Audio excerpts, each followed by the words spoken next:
नहमदुहु व नसल्ली अला रसूलिहिल करीम। अन इब्न उमर रज़ी अल्लाहु तआला अन्हु अन नबी सल्लल्लाहु तआला अलैहि वसल्लम।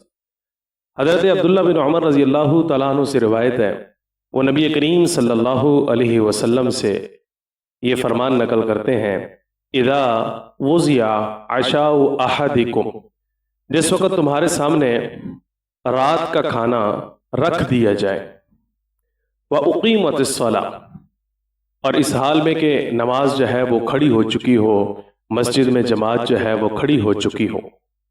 फला यक़ूमु हत्ता यफ़रुगा, तो तुम दस्तरखान से उस वक़्त तक न उठो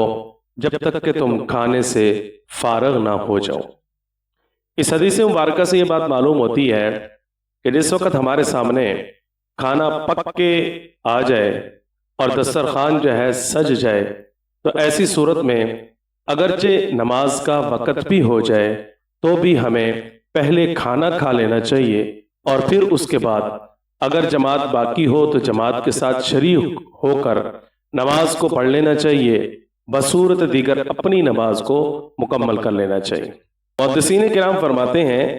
कि इसका मामूल नहीं बनाना चाहिए, यानी हर वक्त जिस वक्त हमारे सामने खाना आ जाए और नमाज का वक़्त हो जाए तो हम नमाज को छोड़ दें और खाना पहले खाएं, तो इसका मामूल नहीं होना चाहिए। हाँ, कभी ऐसी सूरत पेश आ जाए, मिसाल के तौर पर कोई इंसान थका हारा घर में आया है और उसे भूख लगी हुई है, थकावट को दूर करना चाहता है, तो ऐसी सूरत में उसके सामने खाना रख दिया जाता है तो खाना वो पहले खा ले। या ये है कि वो सफ़र से अभी अपने घर में पहुंचा है और खाना उसके सामने रख दिया गया है और उधर नमाज का भी वक़्त है, तो पहले खाना खा ले और फिर उसके बाद वो नमाज पढ़ ले। या ये है कि मुहद्दिसीन किराम फरमाते हैं कि इस शख्स को भूख बहुत शदीद लगी हुई थी, भूख और प्यास के अंदर ये शख्स मुब्तला था, इस हाल में कि अगर ये इस वक्त खाना नहीं खाएगा और नमाज पढ़ने के लिए चला जाएगा और तो नमाज के दौरान उसको भूख के शिद्दत की वजह से उसी खाने के ख्यालात आते रहेंगे।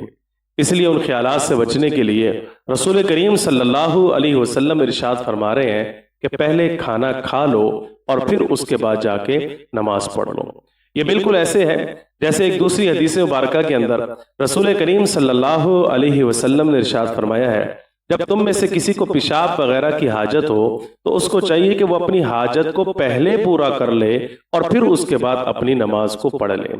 इसलिए कि अगर वो अपनी पेशाब वगैरह की हाजत को पहले पूरा नहीं करेगा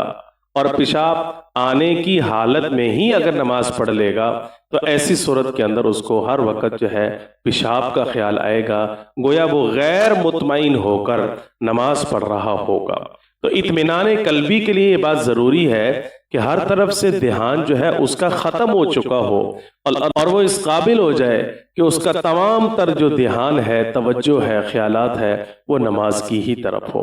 इसलिए हज़ूर नबी करीम सल्लल्लाहु अलैहि वसल्लम ने इरशाद फरमाया कि पहले पेशाब कर ले और फिर उसके बाद नमाज पढ़ ले। इसी तरीके से अगर भूख बहुत शदीद है या सफ़र से होकर अभी घर पहुंचा है या कोई और ऐसी हाजत है कि अगर वो नमाज पढ़ने के लिए चला जाएगा तो उसकी नमाज सही नहीं होगी, तो ऐसी सूरत के अंदर मुहद्दिसीन किराम फरमाते हैं कि वो पहले खाना खा ले और फिर उसके बाद जो है नमाज पढ़ ले। बहरहाल इस हदीस मुबारक में ये बात जिक्र की जा रही है कि जिस वक्त तुम्हारे सामने दस्तरखान सज जाए, खाना आ जाए, तो पहले खाना खा लो और फिर उसके बाद तुम नमाज पढ़ लो।